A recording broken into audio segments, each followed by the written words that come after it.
Banten ini adalah salah satu provinsi yang sebetulnya banyak daerah itu adalah daerah industri.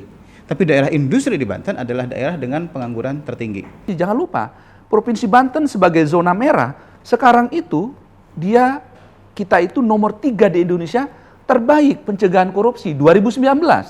Untuk public goods, termasuk untuk Pemda, kita bunganya itu ditanggung BI. Artinya pinjaman SMI ke Pemda ini 0%. Jangka waktunya 8 tahun bisa sampai 10 tahun. Katakanlah 8 tahun. Dan kita kasih grace period 2 tahun, Pak. Artinya selama 2 tahun sejak pinjaman, Pemda nggak usah menyicil. Teman-teman sekalian, hari ini podcastnya menarik. Kita akan gali banyak sekali informasi, dan untuk memudahkan komunikasi ekspresi di antara kita, kami mohon berkenan untuk kita sama-sama mencopot masker dulu agar mungkin lebih nyaman. Tetapi sesuai dengan protokol kesehatan, kita cukup memberikan jarak 1,5 meter, hampir 2 meter. Kita berjarak, mudah-mudahan kita senantiasa juga terhindar dari COVID-19.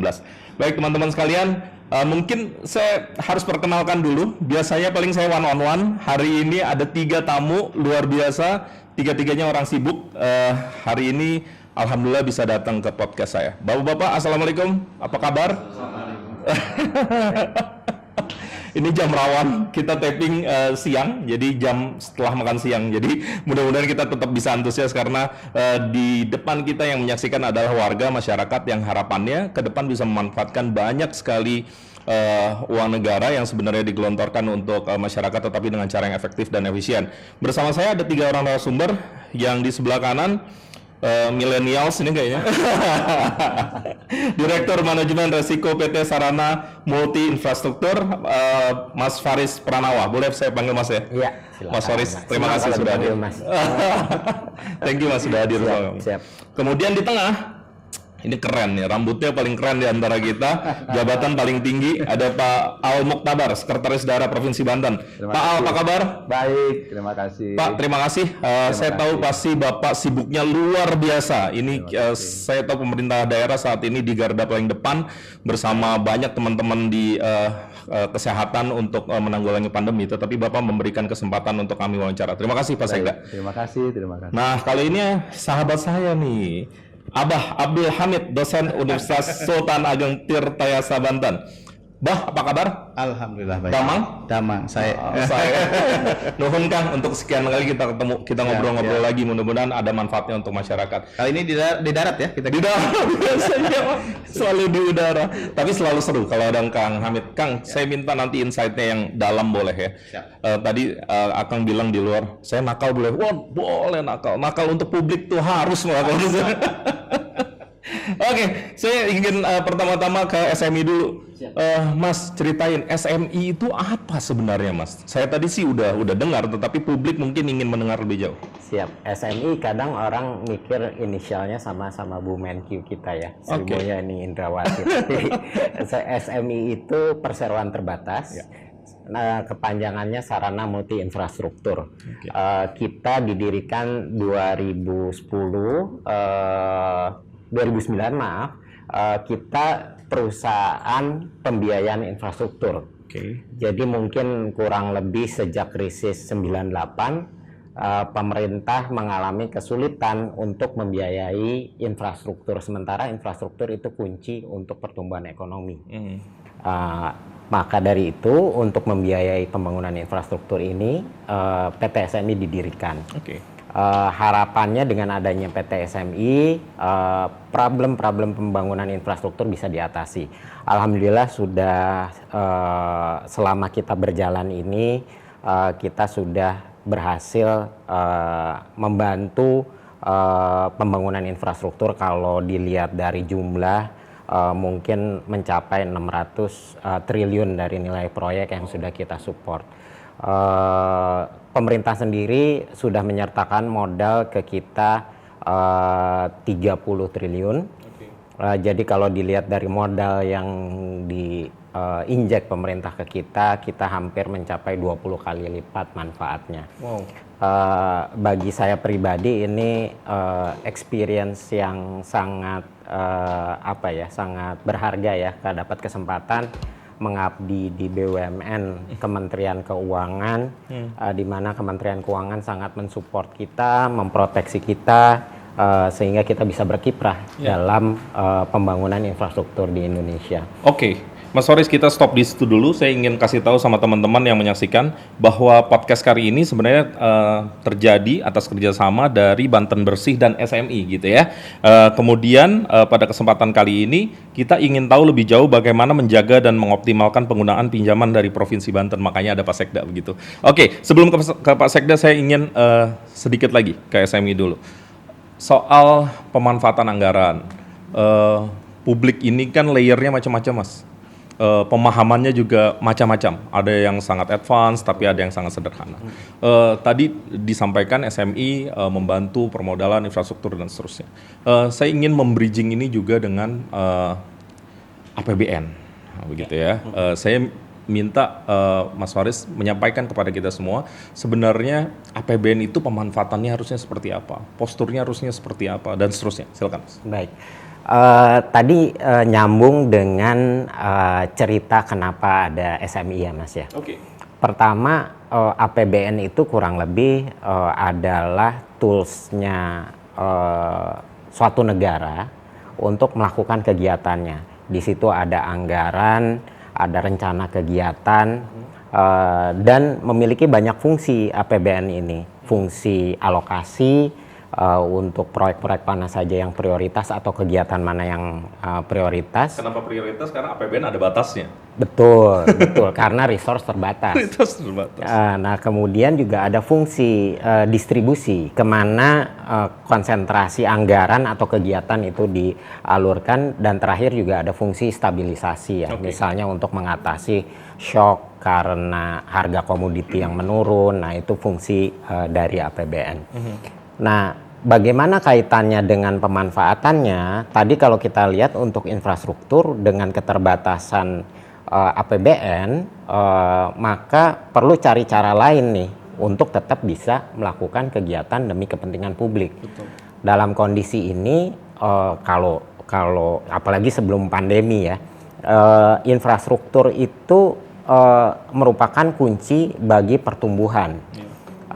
Saya tadi mencontohkan ketika ngobrol, dulu itu sering jadi ada contoh kirim jeruk dari Cina ke Jakarta itu lebih murah dari Palembang ke Jakarta. Akibatnya harga jeruk impor kok bisa lebih murah. Nah, di mana kita berpihak kepada kepentingan publik. Di dalam case ini kita membangun infrastruktur. Nah, APBN dalam hal ini ada pilihan, apakah APBN langsung spending, katakanlah Rp1 untuk membangun infrastruktur, atau Rp1 dititipkan ke SMI, dan SMI bisa mengembangkannya. Jadi tidak keluar 1 dapat 1, tapi keluar 1, tadi kalau saya contohkan keluar 1 dapatnya 20 kali lipat baliknya. Nah, itu salah satu contoh bagaimana policy APBN bisa melipat gandakan resource yang ada di kita. SMI itu BUMN ya, Mas ya? BUMN di bawah pembinaan Kementerian Keuangan. Karenanya misinya nggak ansih mencari untung, tetapi lebih jauh dari itu melipat gandakan manfaat dari APBN itu kepada publik. Itu sebenarnya yang secara sederhana bisa kita kasih tahu. Betul sekali, Mas. Ya, jadi Oke. tidak seperti BUMN umumnya mungkin yang lebih cenderung kepada kegiatan usaha. SMV atau kita sebut Special Mission Vehicle di Kementerian Keuangan ini membawa misi-misi khusus yang menjadi misi redistribusi atau misi prioritasnya pemerintah. Oke, pertanyaan selanjutnya untuk membridging ke Pak Sekda. Apa relasi SMI dan pemerintah daerah? Kalau tadi saya mendengar kan nggak ujuk-ujuk dalam tanda petik SMI sebenarnya punya relasi awalnya dengan pemerintah daerah pada saat pembentukan awalnya. Tetapi sekarang SMI juga punya relasi yang baik dengan pemerintah daerah. Ceritanya gimana, Mas?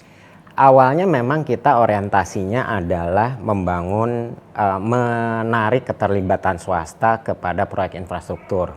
Tapi mungkin kebutuhan di pemerintah daerah cukup mendesak untuk membangun infrastruktur.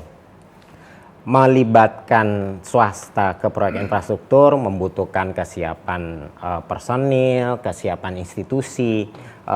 Jadi kalau kita lihat teori negara maju itu ada beberapa hal.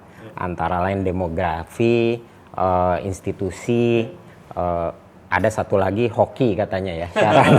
Nah mungkin kita nggak bisa mengandalkan hoki, kita mengandalkan institusi yang siap gitu ya.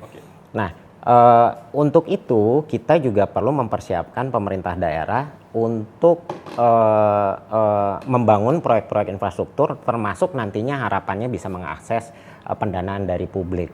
Nah sampai mencapai tahap tersebut, sejak tahun 2015 PT SMI ditugaskan untuk misi tersebut, yaitu misi mempersiapkan dan membantu pemerintah daerah dalam membangun infrastruktur.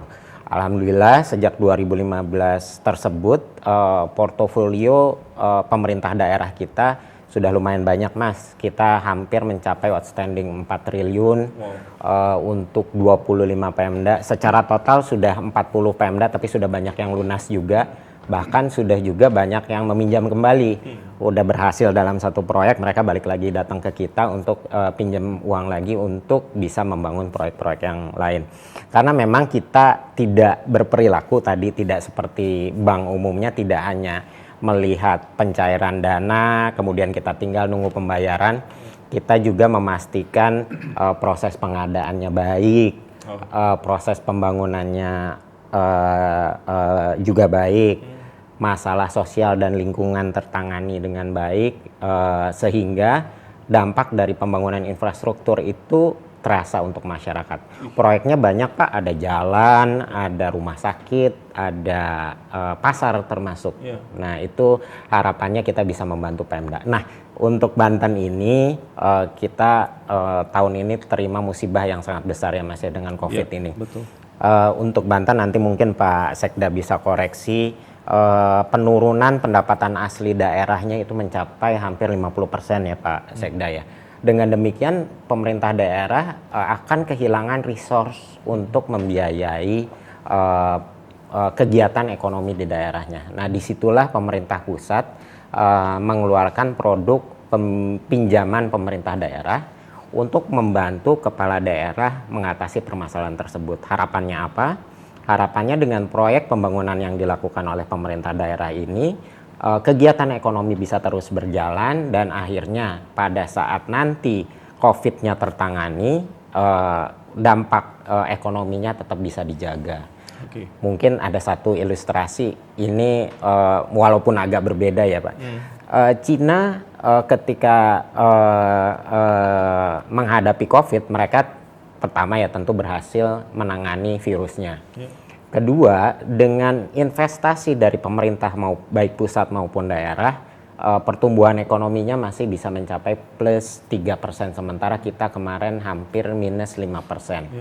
Apa yang mendorong Cina berhasil mempertahankan pertumbuhan ekonomi adalah government investment. Nah, roadmap yang sama yang coba kita tempuh di sini. SMI juga bagian dari government investment sebenarnya, logikanya ya. Karena kan tadi penyertaan modalnya 30 triliun. Betul, iya. Keren. Oke, saya ingin ke Pak Sekda. Pak Sekda sehat? Saya tahu ini pasti ini jantungnya provinsi gitu ya. Degupnya itu harus stabil karena pemerintahan harus tetap berjalan di tengah situasi yang sulit. Tadi teman-teman dari MSI SMI sudah menyampaikan beberapa hal dan relasinya dengan Provinsi Banten. Saya ingin tolong diceritakan Pak Sekda, kondisi terkini seperti apa, postur anggarannya, bagaimana relasinya dengan teman-teman SMI dan apa bantuan yang sesungguhnya akhirnya bisa membantu kegiatan pemerintahan. Silakan Pak Sekda. Baik, terima kasih. Bismillahirrahmanirrahim. Assalamualaikum warahmatullahi wabarakatuh. Selamat sore dan salam sejahtera. Meminjam mimbar host ini ya. Saya juga menyapa dengan menyampaikan salam dari Bapak Gubernur, Bapak Wakil Gubernur, Pak Wahidin Halim dan Pak Andika yang sebenarnya beliau ingin langsung talk show di sini, tapi ada agenda tertentu yang bersamaan lalu menugaskan saya selaku sekretaris daerah untuk bisa bersama menyapa masyarakat Banten khususnya, dan syukur-syukur kalau masyarakat Indonesia dan dunia internasional gitu ya, Pak, melalui internet kan, ya siapapun bisa lihat. melalui agenda momen kita ini. Ya. Nah, semua ini harmonisasi kita dengan SMI sebenarnya bagian dari hikmah COVID juga gitu ya. Atas situasi itu, maka kita tahu semua bahwa hampir semua pemerintah daerah mengalami degradasi pendapatan dan pertumbuhan ekonomi masing-masing di daerah. Nah, lalu tentu atas itu efek utamanya adalah proses pembangunan di daerah itu sendiri. Kita tahu bahwa pembangunan itu basisnya adalah pembiayaan. Dan tadi disinggung oleh PT SMI, itu bagian cermin dari hampir semua daerah mengalami penurunan pendapatan. Atas situasi itu, secara kronologis kita memulai satu hubungan dengan SMI diawali dengan pidato Bapak Presiden di Bogor. Waktu itu hadir gubernur-gubernur di Indonesia. Nah, di antara informasi yang disampaikan bahwa ada komposisi pembiayaan yang dimiliki oleh pemerintah melalui Kementerian Keuangan untuk bisa dimanfaatkan oleh daerah yang mengalami kesulitan pembiayaan. Gitu ceritanya. Lalu atas itu kita mulai membangun komunikasi tertulis, surat Bapak Gubernur Banten kepada Ibu Menteri Keuangan dan seterusnya. Atas itu maka kita mulai meng-create program yang tentu azas akuntabilitas, kemudian transparansinya, dan prinsip-prinsip itu, manajemen umum itu kita jaga betul. Lalu mulai mengarah kita kepada item-item apa saja yang menurut SMI bisa kami dapatkan pembiayaannya atas kinerja upaya pembangunan Provinsi Banten. Nah, maka sesuai title tadi bahwa agenda-agenda itu meliputi infrastruktur dalam arti luas ya.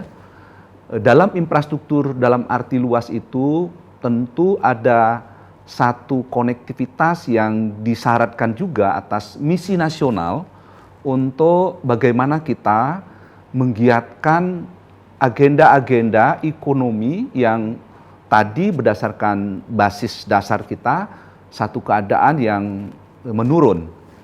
Nah, maka kita mulai melakukan teknis-teknis komunikasi dengan SMI, mengikuti sifat-sifat pembiayaan yang ada di sana, terutama juga dikaitkan dengan regulasi-regulasi kekinian yang muncul ya. Kita tahu ada PP 43, ada Perpu 1 yang menjadi Undang-Undang 2 dan seterusnya.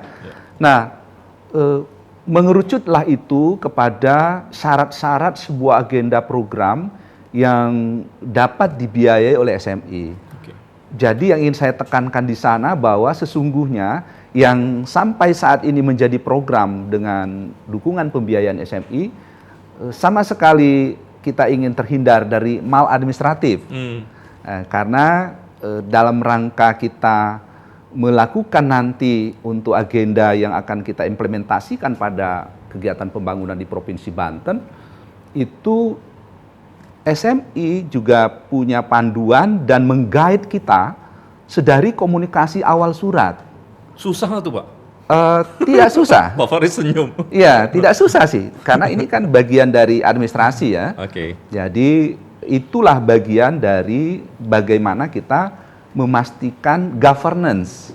Jadi sehingga semua tatanan administratif itu kita penuhi untuk nanti sampai pada akhirnya kita implementatif pada MOU tahap berikutnya.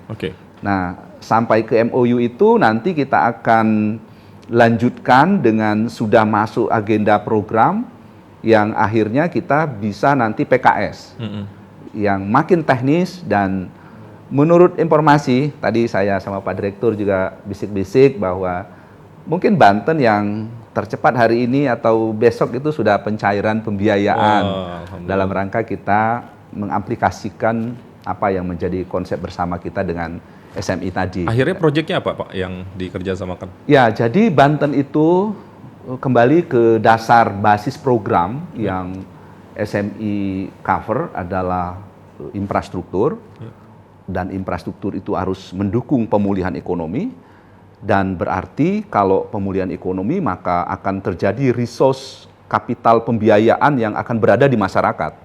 Nah, Provinsi Banten itu concern untuk bagaimana kita mewujudkan visi misi gubernur dan wakil gubernur yang tentu visi misi daerah pada akhirnya karena dituangkan dalam RPJMD provinsi yang kita menggiatkan secara sungguh-sungguh itu untuk memfasilitasi bagaimana akses kepada infrastruktur, bagaimana akses kepada bidang kesehatan, bagaimana akses ke bidang pendidikan, dan agenda-agenda yang satu kesatuan tadi pada dasarnya itu semua dalam rangka kita wujud recovery ekonomi akibat dari kita pandemi ini.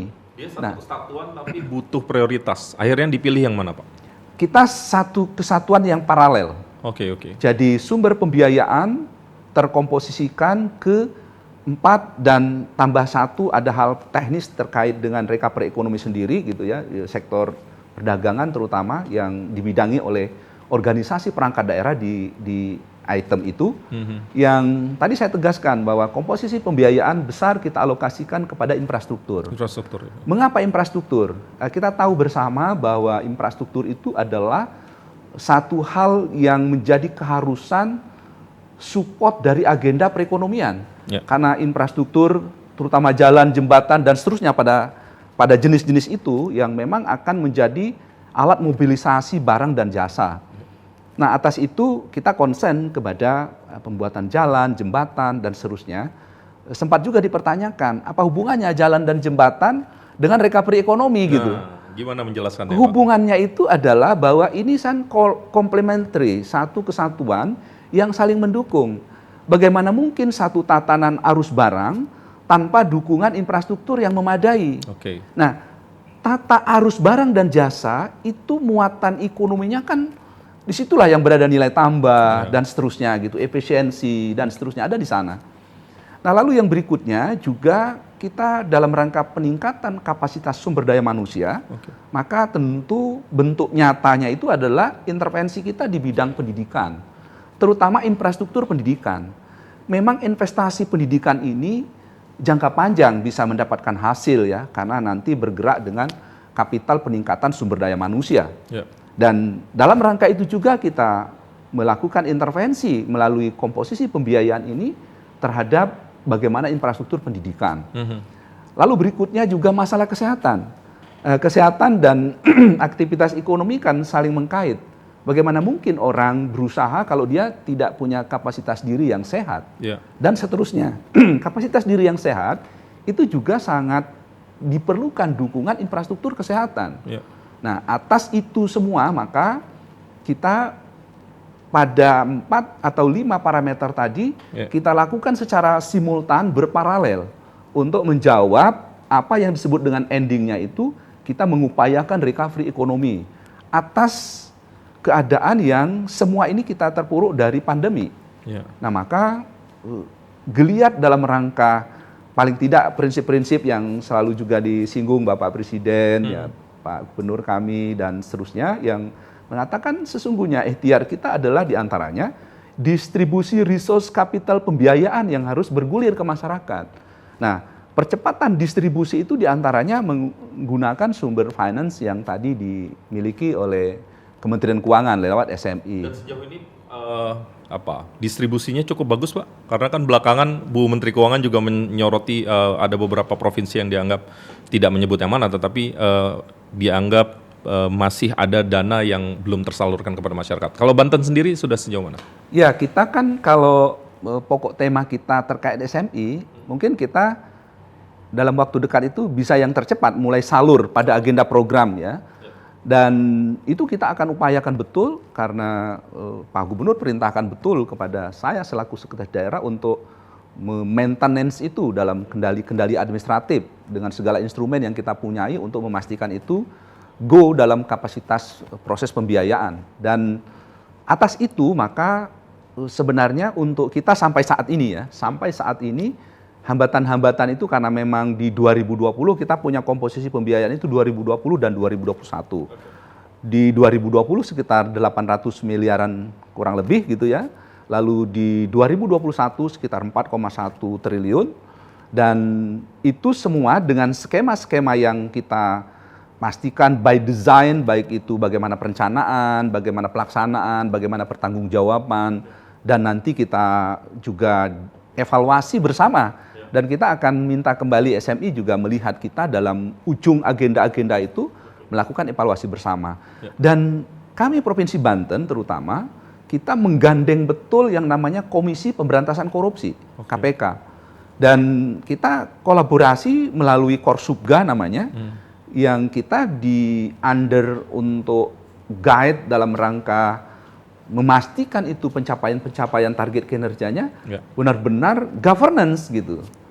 Itu yang bagian dari usaha kita lakukan betul sebagai langkah-langkah yang tadi ya, ini kan memastikan hak masyarakat untuk mendapatkan kinerja pembangunan itu yang sudah diperintahkan dalam berbasis regulasi Rencana Pembangunan Jangka Menengah Daerah RPJMD. Dan dalam rangka itu kita membangun konektivitas dengan apa yang disebut struktur berjenjang perintah regulasi pembangunan, di mana kita secara teknokratik itu terstruktur melalui rencana juga pembangunan nasional. Bahkan di Provinsi Banten kita memiliki beberapa program nasional yang disebut dengan proyek strategis nasional, dan kita itu juga linkkan ke sana sebagai daya dukung juga kepada proyek strategis nasional. Kita berhenti dulu. Pak ada yang mau ditambahin? Ya, Pak Mungkin Faris. Pak Sekda nggak enak ngomongnya, tapi pencairannya itu sampai sekarang diupayakan memang Banten tercepat, tapi mungkin syarat SMI banyak ya Pak ya untuk pencairan. Makanya Pak Sekda tapi tentu nggak enak ngomongnya. Takut nggak cair, Pak. Takut nggak cair. SMI itu rese kalau pencairan mungkin gitu ya Pak ya. Tapi memang ketika proses diajukan ini, dua hal yang kita lihat ya Pak ya. Sebenarnya ada 4 kriteria, itu bisa kita bagi 2. Keterkaitan dengan pemulihan ekonomi, bagaimana PEN itu program-program dari Pemda itu dilihat dampaknya bagi pemulihan ekonomi, itu Kemenq yang mereview, mengafirmasi, dan kemudian kesanggupan Pemda untuk mengembalikan pinjaman. Jadi memang kita pastikan juga bahwa pinjaman yang dibuat Pemda ini tidak asal-asalan juga. Kita juga pastikan bahwa Pemda masih mampu mengembalikan pembiayaan. Tahapannya kurang lebih ada 19 syarat checklist gitu ya Pak yang harus kita lihat untuk masing-masing kegiatan. Kegiatannya sendiri banyak sekali ya Pak ya, sampai 30 lebih kegiatan yang dibiayai, dan memang untuk pencairannya kita perhatikan satu persatu Pak. Jadi memang kita harapkan antara tujuan dengan fasilitas ini kita bisa mencapai demi kepentingan publik ya Pak Sekda. Kalau Pak Faris yang ngomong saya percaya, karena di sebuah perusahaan tuh di bidangnya Pak Faris tuh remnya kan. Karena beliau ini kan sekarang direktur dari manajemen resiko. Betul, jadi Pak. Kan ini kalau ada gas nih remnya nih. Jadi saya mohon maaf ke Pak Sekda kalau banyak syarat itu saya Pak yang nambahin. Biar aman, biar baik ya. Sekarang saya ke Abah mohon maaf nih, Abah paling belakangan. Konteksnya itu kita ingin menjaga, publik juga harapannya bisa mengawal. Pada konteks yang lain ingin optimal. Ada konteks yang lain lagi, kondisi ekonomi tidak sederhana, tidak mudah begitu. Apa yang kira-kira perlu menjadi catatan Bah di antara 3 konteks ini tadi? Assalamualaikum warahmatullahi Waalaikumsalam warahmatullahi wabarakatuh. Mas Imam, akhirnya ketemu. Akhirnya. Mas Faris ya. Kemudian Pak Al-Mukhtabar, alhamdulillah bisa silaturahmi di sini. Dan silaturahmi ini penting ketika kita bicara tata kelola pemerintahan, Mas Imam gitu. Bahwa kemudian hari ini bisa berdiskusi, nggak berdebat di koran ya, Pak Al ya. Karena ini isu memang yang memang menjadi isu seksi dalam sekitar 2 minggu terakhir lah di Banten begitu ya, tentang pinjaman dari PT SMI. Mas Faris pasti mungkin juga paham ya, kalau istilah hutang itu kan bagaimanapun lebih banyak sisi negatifnya ya. Punya hutang itu kan, wah kalau saya punya hutang banyak pasti nggak bisa tidur gitu. Kira-kira. Nah ini pun kemudian menjadi bahan diskusi yang harapannya adalah ketika hari ini kita bisa sama-sama duduk nih, ada dari SMI, ada dari pemerintah Provinsi Banten, ada saya siapa gitu ya. Katakanlah ya akademisi masyarakat begitu ya. Ini kemudian kan banyak hal bisa didiskusikan dan kita harap itu bisa clear ya, Pak Al ya. Gitu. Nah, sehingga kemudian aspek transparansi yang kemudian selama ini menjadi bahan bacaan saja di kampus begitu, ini bisa kita implementasikan dalam hal-hal yang sederhana dan santai sebetulnya. Nggak mesti hal-hal yang kemudian menakutkan. Tapi ngobrol di sini, apalagi tadi sudah makan siang begitu ya, tinggal ngopinya aja kita nanti habis ini gitu. Ini kemudian bisa kita bahas gitu. Sehingga misalnya tadi bisa disampaikan kenapa kemudian Banten butuh dana gitu. Ya karena memang pembangunan nggak boleh berhenti kan. Saya paham begitu bahwa kemudian ada refocusing Pak ya. Bahkan ini Pak Al dan jajarannya dipotong tukinnya Pak ya. Nggak apa-apa, justru karena ketemu kita bisa diskusikan gitu. Bagian pengorbanan. Berapa persen Pak Al? 50%? Oke. Ya 10%, lumayan itu. Lumayan. Kemudian juga ada alokasi anggaran, berbagai OPD juga harus dialokasikan ke sana. Program pembangunan masyarakat yang harusnya dinikmati tidak jadi karena untuk menangani COVID, ya memang kita butuh itu. Sehingga kemudian, tapi kemudian datangnya anggaran dari PT SMI itu kan dalam bentuk pinjaman. Dan yang namanya pinjaman kan sebaik-baiknya pinjaman itu dalam kondisi memang itu dibutuhkan, darurat begitu. Dan di sisi itulah sebetulnya kita juga ada ruang diskusinya. Apakah kemudian alokasi yang alokasi dari anggaran itu kemudian memang diarahkan kepada kebutuhan masyarakat atau tidak, menangani persoalan masyarakat di Banten atau tidak gitu. Ada banyak persoalan masyarakat di Banten, Mas Imam. Salah duanya yang pertama adalah misalnya tingginya ketimpangan antara utara dan selatan. Kalau kita ada di alam sutra sekarang sih kayak nggak di Banten, kayak di Singapura gitu ya. Tapi kalau kita ke selatan sana, ya walaupun saya paham ada banyak proses pembangunan yang luar biasa dari Pemprov Banten, tapi angka-angka itu menunjukkan bahwa memang ketimpangan itu luar biasa. IPM Tangsel itu 83 kalau tidak salah. IPM-nya Lebak itu IPM Tangsel 81, IPM Lebak itu 80, IPM Lebak itu 63. Hampir 20 bedanya. Senjangan itu luar biasa. Kemudian ya provinsi 72 ada di tengah begitu. Artinya kemudian PR besar Pemprov kan menjembatani itu. PR selanjutnya selain ketimpangan itu juga adalah pengangguran yang tinggi. Banten ini adalah salah satu provinsi yang sebetulnya banyak daerah itu adalah daerah industri. Tapi daerah industri di Banten adalah daerah dengan pengangguran tertinggi. Kabupaten Tangerang, Kota Cilegon, dan Kabupaten Serang. Nah, salah satunya ketika kita bicara pengangguran kan bicara itu ada sumber daya manusia, dan sumber daya manusia yang dihasilkan dari proses pendidikan. Proses pendidikannya ada di ya katakanlah SMA atau SMK lah yang paling dekat dengan dunia pendidikan, dan itu menjadi urusan Pemprov Banten. Kan SMA, SMK sudah bukan lagi kabupaten kota, tapi di sana. Sehingga yang diharapkan oleh masyarakat bahwa kemudian pinjaman dari PT SMI sebesar sekitar 800 miliar itu kemudian bisa berdampak kepada memang apa yang menjadi kebutuhan masyarakat. Apalagi kan sekarang situasi berat lah. Kalau tadi bicara pengangguran itu kan bicara angka setahun lalu mungkin. Kita belum menghitung berapa banyak PHK yang terjadi akibat dari COVID-19 ini. Jadi transparansi, prioritas, tepat sasaran kalau saya simpulkan. Ya, ada dua aspek lagi kalau kita bicara tata kelola pemerintahan, akuntabilitas. Tapi saya senang ketika baca berita Pak Sekda ada Satgas PEN ya, penanggulangan ekonomi nasional, ada APH di sana. Yang kemudian juga mengawasi gitu. Jadi aspek akuntabilitas kita berharap memang juga berjalan gitu. Sehingga kemudian ketika tadi diharapkan kalau tidak salah ada 4 unit sekolah baru Pak ya, nanti diharapkan betul-betul ada sekolahnya dan bisa dinikmati masyarakat. Kalau tahun depan 29 ya Pak ya kalau jadi gitu. Itu juga bisa betul ada sekolahnya dan bisa dinikmati masyarakat begitu. Karena ini uangnya uang hutang. Dan yang terakhir adalah partisipasi sebetulnya. Dan ini juga selain ruang transparansi juga ruang partisipasi. Setidaknya partisipasi di komentar ya, karena ini betul. Nanti silakan ramai-ramai berkomentar. Ya. Jadi nanti Pak Sekda bisa pantau kolom komentarnya, SMI bisa baca.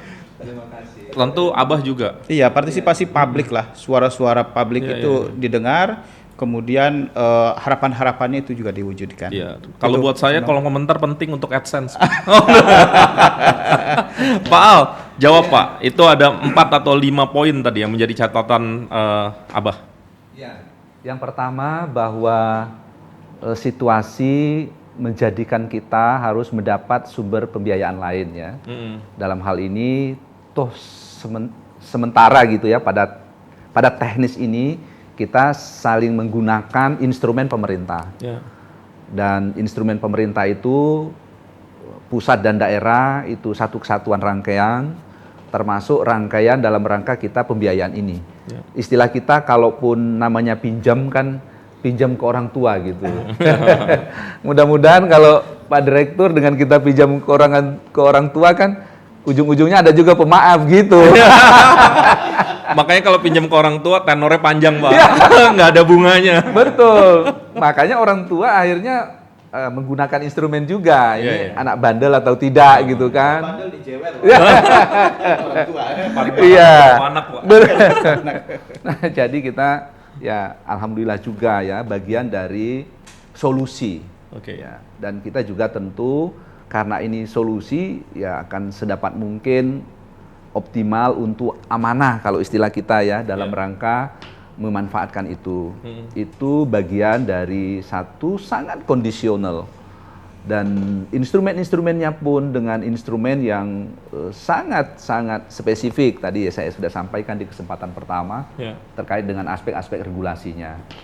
Nah, lalu juga yang ingin saya sampaikan di kesempatan yang berbahagia ini bahwa tadi kita diingatkan, terima kasih, bahwa ini sedapat mungkin mencapai apa yang menjadi kebutuhan masyarakat.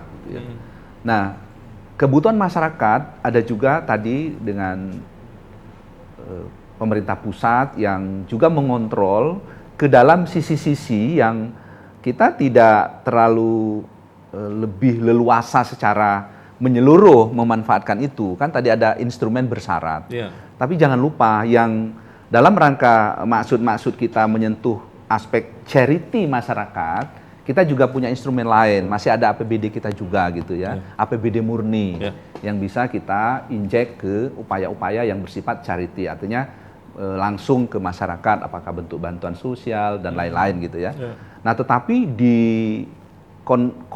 konten yang terbiayai oleh SMI karena memang sifatnya harus berciri infrastruktur, keterkaitan dengan upaya peningkatan ekonomi, nah maka kita berkonsentrasi pada konten yang saya sampaikan tadi ya, infrastruktur, dalam arti jalan, jembatan, kesehatan, lalu pendidikan dan seterusnya itu, yang pada akhirnya itu semua adalah untuk masyarakat gitu. Tidak ada untuk siapapun gitu ya. Semua untuk masyarakat. Nah, dalam rangka itu ya kita tentu ikhtiar dan berharap itu juga nanti benar-benar akan termanfaatkan. Ciri-ciri lokal yang bisa juga inherent pada program itu, artinya melekat pada program itu juga, dia unsur yang dapat dinikmati langsung masyarakat insiden pada saat itu, kan sifat agenda kerja infrastruktur kita padat karya, Pak. Padat karya itu akan sedapat mungkin, seoptimal mungkin memanfaatkan sumber daya setempat. Baik itu sumber daya manusia dalam rangka pengerjaannya dan seterusnya, maupun sumber daya lokal dalam rangka bahan-bahan gitu ya. Mungkin bahan baku, lalu kayu dan seterusnya gitu, yang juga kita mintakan agar pihak ketiga yang mengerjakan sedapat mungkin mengoptimalkan apa yang kita punyai gitu. Oke, saya ingin ke Pak Faris. Pak Faris, tadi sudah disampaikan beberapa hal menarik tuh soal transparansi, soal prioritas dan seterusnya, tetapi juga psikologi hutang. Makanya hutang itu harus tepat guna begitu ya. Kalau dari sisi spiritualnya juga seperti itu rasanya. Gimana Mas Faris kita jelaskan kepada publik ini? Memang hutang itu ya tadi dibilang ya seksi. Banyak orang melihat hutang itu sebagai dampak negatifnya saja. Tapi saya sendiri berpikir hutang itu kalau digunakan untuk kegiatan yang produktif, infrastruktur contohnya, itu manfaatnya justru lebih banyak dibanding tidak berhutang. Contohkanlah satu daerah harus menunggu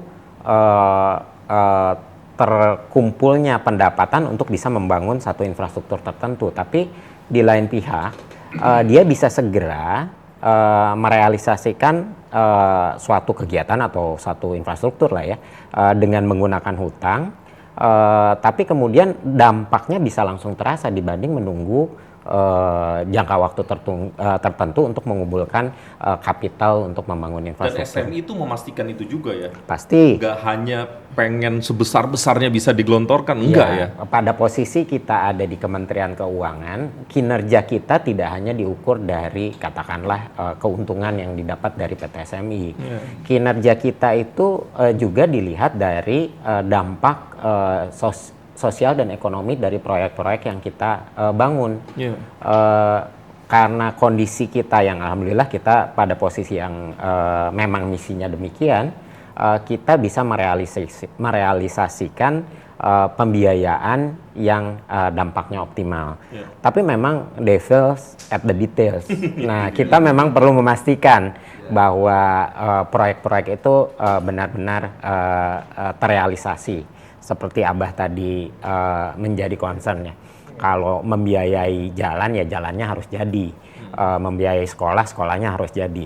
Ini biaya stadion ya salah satunya ya. Membiayai stadionnya harus jadi. Ini jadi pertanyaan, ini juga harus jadi begitu ya Pak Sekda ya? Setuju.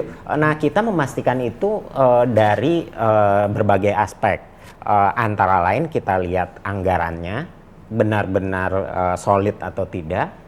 Kita mintakan termasuk juga review tentunya dari inspektorat dari masing-masing kepala daerah, masing-masing daerah untuk memastikan bahwa ini ada counter check dari internal Pemda sendiri. Ya tentunya kita sangat percaya tadi sekali lagi salah satu kesuksesan suatu negara adalah institusi yang kuat. Kita percaya pada institusi yang ada di Pemda untuk menghasilkan proposal yang baik dan teruji. Kita mintakan cek dan kemudian kita mintakan juga nanti laporan pelaksanaan, termasuk kita juga SMI secara independen akan memeriksa proyek tersebut selesai atau tidak. Mungkin kalau dari sisi praktek umumnya tidak seluruh kreditur berpandangan seperti ini ya Pak ya. Tapi karena memang kita mengemban misi dari Kementerian Keuangan, ya kita perlu memastikan bahwa proyek-proyek itu terdeliver. Kita juga banyak pelajaran Mas. Tadi Abah mengatakan partisipasi publik. Kita juga melihat itu sangat penting dan harapan kita SMI akan selalu diberikan masukan. Kita juga punya jalur khusus untuk menampung aspirasi publik. Grievance mechanism juga kita tersedia. Jika suatu saat misalnya publik hendak memberikan masukan kepada apa yang kita lakukan. Tadi silaturahmi ini bagus Pak, ini mengingatkan kita lagi nih bahwasanya ekspektasi publik atas fasilitas yang kita berikan itu sangat tinggi. Menambahkan Pak Sekda tadi, memang kalau dilihat proyek-proyek yang dibiayai SMI mungkin impact-nya ke ketimpangan itu masih agak jauh ya, tapi mungkin juga kalau perlu kita lihat juga, kita tengok juga program pemerintah pusat untuk mengatasi pandemi ini bukan sedikit ya Pak Sekda ya. Ada bantuan langsung tunai. Kita ini hanya 10 triliun atau mungkin 1/10 dari total alokasi APBN untuk pandemi COVID. Itu ada total 136 triliun untuk dukungan kepada kementerian, lembaga, dan Pemda. Untuk perlindungan sosial juga ada 110 triliun yang dialokasikan di APBN. Tadi ada concern penyerapan, betul, tapi memang itu menjadi concern kita semua. Kondisi Indonesia seperti itu, tapi kalau kami lihat dukungan pemerintah pusat untuk mengatasi pandemi COVID bersama-sama dengan BI, kalau istilahnya ada burden sharing ya Pak ya. Untuk public goods, termasuk untuk Pemda, kita bunganya itu ditanggung BI. Artinya pinjaman SMI ke Pemda ini 0%. Jangka waktunya 8 tahun bisa sampai 10 tahun, katakanlah 8 tahun. Dan kita kasih grace period 2 tahun Pak, artinya selama 2 tahun sejak pinjaman, Pemda nggak usah menyicil. Itu bentuk konkret dukungan pemerintah pusat, Kementerian Keuangan melalui SMI untuk membantu Pemda mengatasi dampak COVID. Pak Gitu, Sekda kalau sering-sering ketemu Pak Faris bisa 10 tahun Pak tenornya Pak. Bercanda Pak. Kasih sayang orang tua. Pak Faris, apa namanya, saya ingin masuk ke segmen yang lain. Tetapi Abah terima kasih Tadi Abah tuh sebenarnya secara santun mengingatkan kita untuk menghukumi sebuah hutang mubah syaratnya A, B, C, D. Karena kalau enggak nanti enggak mubah tuh. Gitu kali Abah ya, cuma santun nih beliau nih. Oke, soal pemulihan ekonomi nasional. Di mana peran SMI? Peran SMI ada dua. Selain dengan Pemda ini, kita juga diminta membantu BUMN. Berkahnya di Kementerian Keuangan, kita sering diminta support, Pak ya. Berkah dalam tanda kutip, tapi ya memang ekspektasi pemerintah kepada SMI ini tidak hanya SMI, ada sebenarnya kita 5 bersaudara kalau tadi hitungan keluarga. Ada LPEI untuk ekspor impor, ada perumahan SMF, ada untuk geothermal itu Geodipa, kami untuk pembiayaan infrastruktur bersama dengan penjamin infrastruktur Indonesia yang coveragenya adalah memberikan garansi untuk risiko politik. Nah, kita sama-sama rame-rame untuk mensupport pemerintah dalam program-program PEN ini. Bentuknya antara lain dukungan pembiayaan ke korporasi. Di sini kita ada beberapa BUMN andalan bagi pertumbuhan ekonomi kita untuk dibantu, karena dampaknya juga tidak hanya kepada publik, BUMN juga mengalami shock yang sangat besar. Kereta api contohnya, Pak. Kereta api karena PSBB ini pendapatannya turun dari 60 sampai 70%. Gimana satu entitas bisa bertahan seperti itu, dan pentingnya kereta api juga merupakan alat transportasi yang menjadi andalan publik ya Pak ya. Nah itu salah satu contohnya. Jadi kita juga turun membantu BUMN ini. Salah satunya kereta api untuk membantu mereka melewati masa COVID ini. Oke. Untuk Pemda mungkin sedikit diceritakan, sampai saat ini sudah hampir 10 debitur. Peminatnya lumayan banyak Pak, tapi Banten ini gerak cepat. Jadi sejak 27 Juli langsung melihat kesempatan dan saya mengapresiasi itu Pak. Perhatiannya Banten kepada publik sehingga begitu peluangnya terbuka langsung masuk. Sebenarnya agak telat sedikit ya Pak ya Banten, tapi akhirnya duluan akhirnya kan. Tapi akhirnya duluan. Jadi yang pertama itu Jawa kita Barat. Biasa di tikungan Pak. Biasa di tikungan. Ini apresiasi kita ke Banten Pak. Pertama Jawa Barat, DKI dekat lah ya dengan exposure-nya. Jawa Barat juga exposure-nya besar. Tapi ujuk-ujuk Banten nih duluan nih. Kebetulan saya orang Bogor Pak. Gitu. Tapi Bogor nggak pernah dapat pinjaman, nggak pernah ngasih pinjaman. Nah saya ini sambil bercanda di komite. Ini Banten munculnya belakangan, tapi golnya pertama nih dapat masuk garis finish pertama, itu apresiasi kita ke Banten sangat bagus sekali. Terima kasih. Gitu. Oke. Abah Hamid, pasca ini kalau memang insya Allah nanti Banten finish duluan, kan justru di situ pengawasan publik sangat dibutuhkan, begitu ya. Di situ harusnya publik punya energi yang cukup untuk memastikan ini berjalan. Apa yang perlu disampaikan, Kang, dalam konteks pasca ini cair? Yang pertama sih tentu saja aspek tadi ya, transparansi, keterbukaan sih sebetulnya. Bahwa kemudian ketika diniatkan bahwa pinjaman ini memang untuk masyarakat, maka kemudian akses publik untuk mengetahui apa saja proyeknya, di mana saja, manfaatnya apa, terutama itu memang perlu dikomunikasikan secara lebih intensif nih Pak Al. Karena sebetulnya kalau tadi dengar paparan kan sebetulnya no problem ya. Ada sebuah keinginan untuk tadi agar pembangunan tidak berhenti kan sebetulnya seperti itu. Termasuk hal-hal yang memang menjadi polemik belakangan ini, misalnya katakanlah seperti stadion ya, sport center. Ini kan setengah dari pinjaman untuk sport center. Ya disampaikan saja ke publik apa urgensinya misalnya. Kalau saya sih tadi sepanjang jalan nyetir ke sini mikir ini Banten ini harus berani. Kalau dulu kan pinjaman reguler itu ya Pak Faris kalau tidak salah kan memang harus untuk aktivitas yang bisa mendatangkan pendapatan bagi daerah kan, yang reguler ya kalau tidak salah. Kalau ini kan spesial. Tapi sebetulnya bisa katakanlah gini, sport centernya dibikin untuk targetnya Banten jadi tuan rumah PON gitu ya, nggak usah SEA Games lah, jadi tuan rumah PON misalnya, ada keinginan besar ke depan gitu, sehingga kemudian publik juga bisa merasa bahwa ini memang sesuatu yang memang harus disukseskan dan ada upaya untuk membuat Banten lebih maju ke depan. Tidak sekedar juga infrastrukturnya jadi kemudian selesai, kalau enggak, kalau kita lebih kritis lagi, yang namanya sport center misalnya, itu kan bisa jadi cost center juga. Seperti yang terjadi di Palembang misalnya pasca PON di sana gitu. Tapi kan sebetulnya kita kalau di daerah itu kan dituntut kreativitas ya. Bagaimana caranya itu betul-betul bisa bermanfaat, bisa kemudian juga tadi syukur-syukur bisa income generating bagi daerah. Kalau tadi PON 2028 sih, 2024 udah ditunjuk.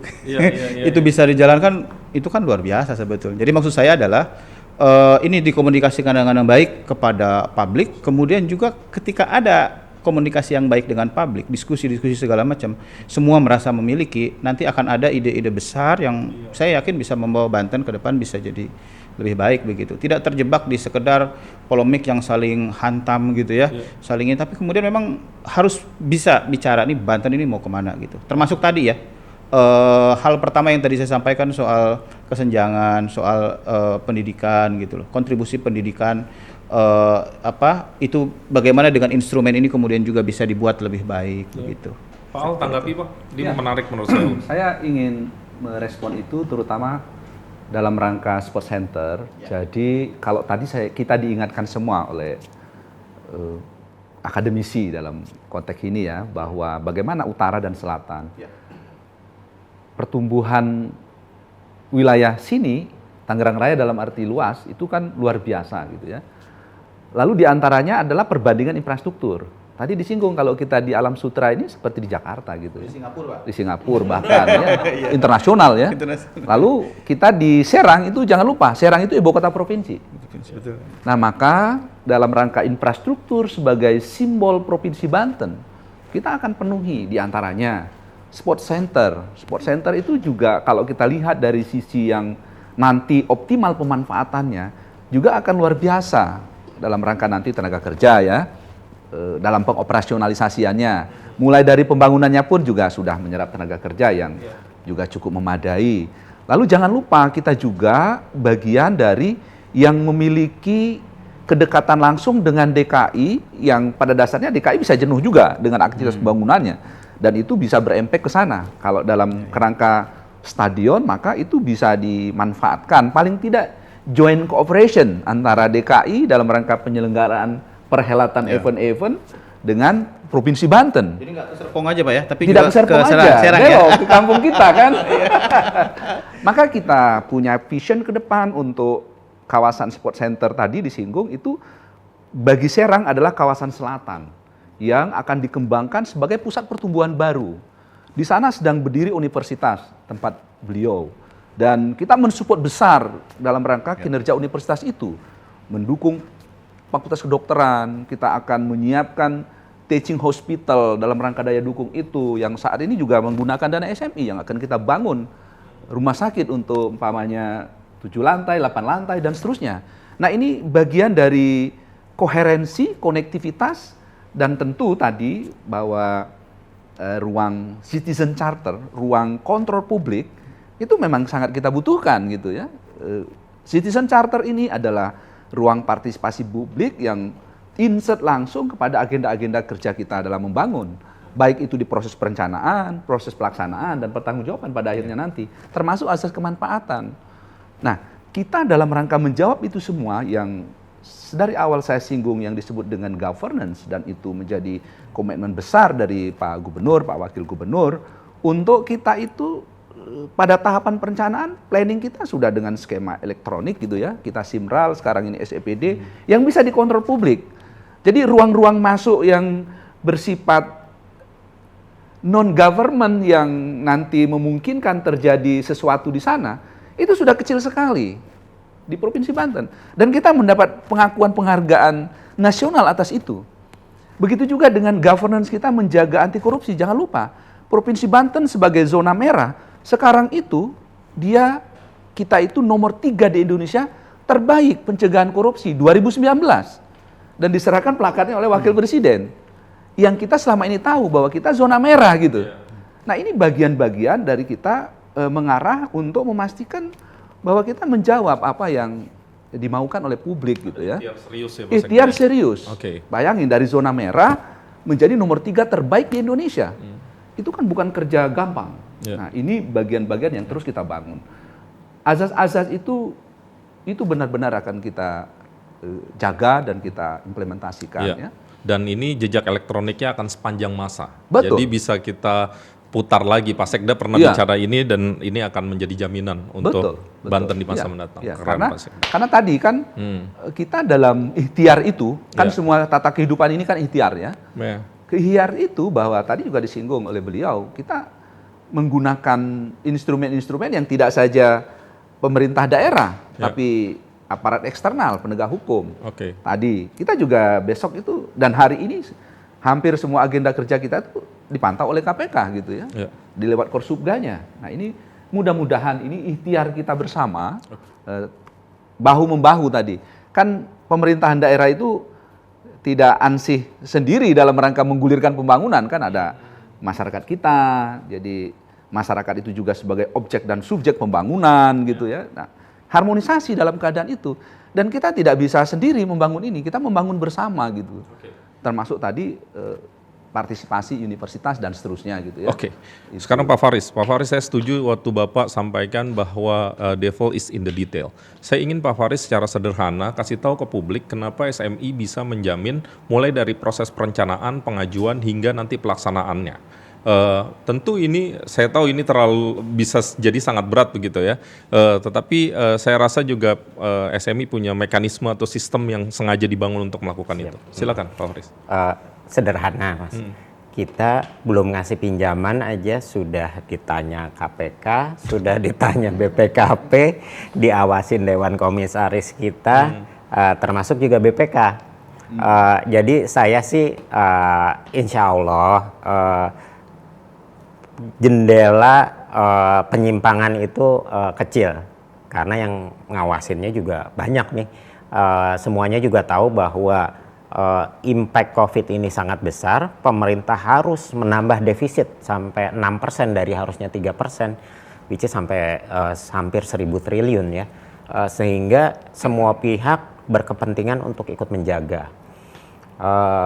Itu mindset atasnya. Nah kemudian gimana kita menurunkannya, tadi sudah saya kemukakan, mulai dari assessment atas proyek kita lakukan bersama Kementerian Keuangan, SMI, dan Kemendagri untuk memastikan kesesuaian proyek dengan dampaknya dan memastikan kesanggupan Pemda untuk mengembalikan pinjaman. Jadi tidak juga over finance gitu ya.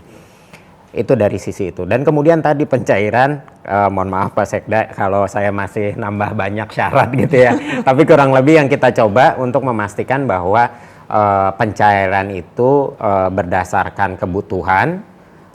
Kita tidak sekaligus pencairan jumlah total, tapi kita Buat tahap. kita pada itu yang penting cair gitu. Oh, yang penting cair. Iya, repot-repot deh Pak ya, gitu ya. Ya siap Pak, mohon maaf. Tapi kita bagi tahapan. Jadi kita lihat juga pencairan pertama itu setelah dilakukan dengan jumlah tertentu. Pencairan kedua kita lihat pencairan pertama efektif nggak penyerapannya. Kalau tidak efektif ya kita tidak akan cairkan yang kedua. Demikian juga sampai pencairan terakhir. Setelah proses pencairan dan konstruksi selesai, kita juga melakukan pengawasan. Detailnya banyak Pak, pas pencairan itu kita pastikan kesesuaian jumlahnya, tendernya juga baik, sampai akhirnya monitoring.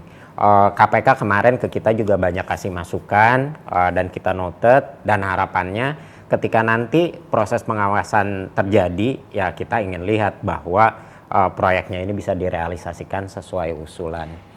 Karena ya gimana pun kita harus mempertanggungjawabkan tidak kepada masyarakat Banten saja, tapi kepada seluruh masyarakat Indonesia bahwa pinjaman daerah ini benar-benar sesuai dengan amanahnya.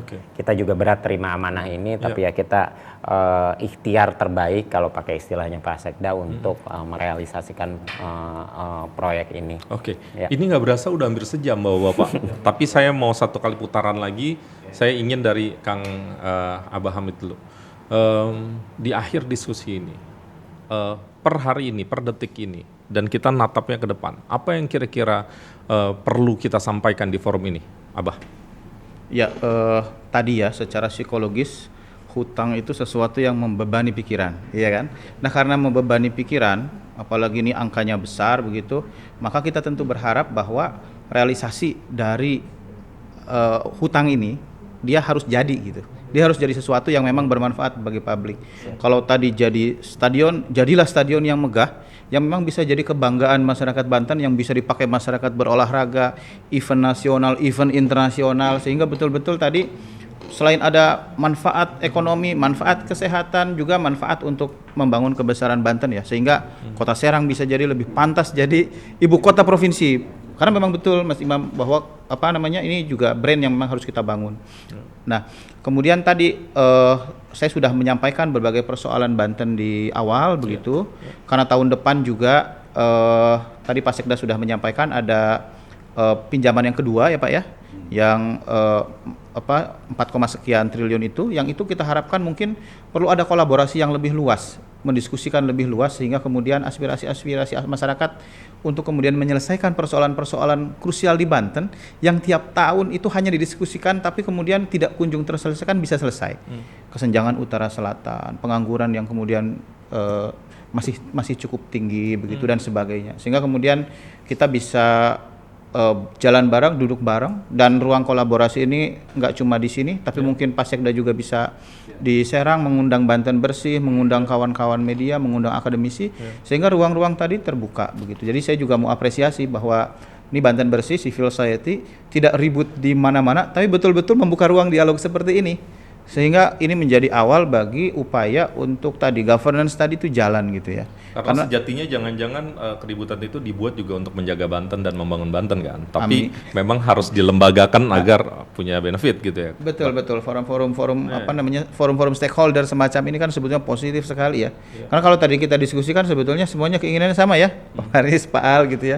Dari kami juga gitu, dan kita tadi berharap bahwa apa yang memang rencanakan, ditulis dalam proposal itu betul-betul bisa dinikmati dan bermanfaat buat masyarakat.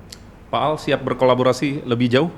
Ya, itu kan satu agenda yang tadi transparansi kan. Pada dasarnya pemerintah itu berada di lingkup itu dan pemerintah itu satu kesatuan dengan masyarakat kan. Jadi ada berbagai bentuk dalam rangka kolaborasi itu. Secara lebih terstruktur, partnership-nya kan ada representasi masyarakat yang disebut dengan DPRD atau Dewan. Lalu lain-lain tentu pada fase-fase tertentu, kalau di tahapan perencanaan kita ada musrenbang, kemudian berjenjang juga dari mulai tingkat desa, kecamatan, kabupaten, dan seterusnya. Walaupun mungkin ada beberapa hal yang masih perlu kita maksimalkan ya, dalam rangka yang terlembagakan dan terstruktur itu. Format-format seperti ini saya pikir sangat baik untuk kita saling memberi informasi yang tentu nanti masyarakat luas, halayak ramai akan mengikuti perkembangan apa yang kita informasikan ini. Dan kita terima kasih atas fasilitasi ini. Tadi diawali dengan salam Pak Gubernur, Pak Wakil Gubernur gitu ya, bahwa ini bagian dari komunikasi publik kita juga gitu. Dan kita apresiasi dan terima kasih atas ruang-ruang seperti ini. Kami terima kasih Pak Sekda mau datang. Oh ya, itu keren Pak. Ya. Oke, sekarang terakhir dari SMI. Mas Horis, apa yang penting untuk diketahui masyarakat yang menyaksikan? Tentunya saya menekankan partisipasi publik ya. Kita selaku SMV di Kementerian Keuangan selalu dititipkan amanat oleh Bu Menkyu untuk benar-benar berpikir berkali-kali untuk memberikan manfaat kepada publik. Istilahnya Bu Menkyu, if public wins, you wins. Itu yang statement yang selalu Bu Menteri Keuangan berikan kepada kita. Nah, penjabaran dari amanah Bu Menkyu kepada kami ini memang kami terus upayakan secara keras. Kita juga terbuka atas adanya masukan dari publik dan kita tentu akan bekerja sama dengan Pemda untuk bisa mendorong manfaat dari pinjaman yang kita berikan. Sekali lagi Mas, SMI diukur dari manfaat ekonomi yang kami berikan kepada publik. Itu kerennya tuh. Bukan soal keuntungan yang tinggi ya, kebermanfaatannya. Mas Horis terima kasih. Direktur dari Manajemen Resiko Sarana Multi Infrastruktur, Pak Sekda, Pak Al, terima kasih. Mudah-mudahan ini bukan kali pertama dan terakhir, Pak. Kita jumpa lagi mudah-mudahan lain waktu. Abah Hamid, terima kasih sudah memberikan banyak sekali informasi yang berharga, mewakili kita semua sebagai publik, membuka wawasan dan mudah-mudahan menitipkan pesan yang sangat bermanfaat untuk kita semua. Teman-teman yang menyaksikan, terima kasih udah menyaksikan podcast ini. Podcast ini terselenggara sekali lagi atas kerjasama Banten Bersih dan SMI. Akhirnya saya Imam Priyono pamit. Sampai jumpa lagi. Kita tepuk tangan ya untuk kita semua ya. Sampai jumpa.